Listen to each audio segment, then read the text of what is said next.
All right, so there's a couple main locations that you're going to be running the Bobcat program on. Obviously, we have the 400-meter track here, and that's kind of going to be divided up into two. So you have one group on one end, one group on the other end. You'll be in the jump pits, which are located just over here, which I'll show you.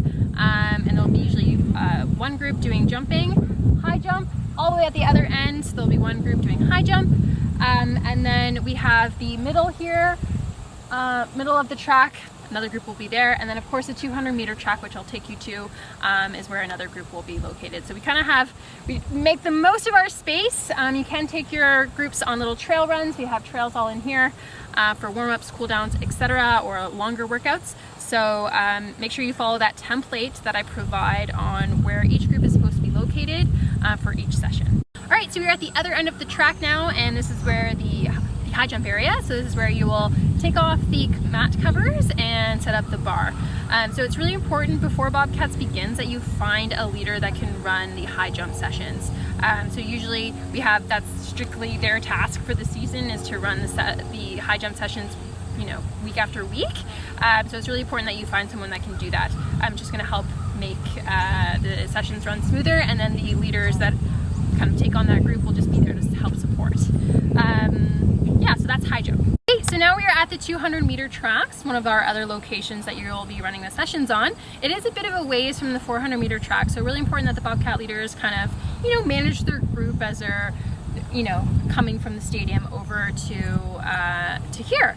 There's definitely like cars that go by, gates that are sometimes open, sometimes not. So just, be mindful. And this is a great place to run a practice. So you can do lots of 200-meter workouts, sprints, etc., different games. So yeah, definitely a good location to use. One last thing about the 200-meter track is toward the end of the session, if you're running like a group game with everyone, or it's about the end of, it's almost the end of practice, just come over and let the Bobcat leader know, so they don't miss out on the Bobcat Assemble or any team games at the end, because they won't hear you from kind of the middle of the track. So you can just be mindful that they're over here and check in on them during the session. So we are at the jumping pits, so you get to use kind of both if you need. So again, really important that you find a Bobcat leader that can run the jumping session. So that's kind of going to strictly be their role throughout the season, is running all the jumps practices. So you'll see these are in a rough shape right now. So it is really important that you do groom them, you do the rakes and stuff, and just make sure there's no glass or anything nearby. It doesn't usually happen, but just monitor. And have fun.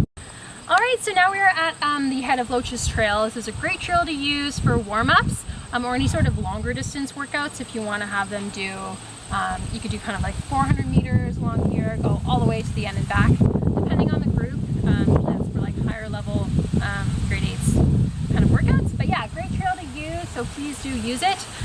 But just again, be mindful that, this is more of a wild trail, so there's lots of wildlife around, etc. But yeah, enjoy.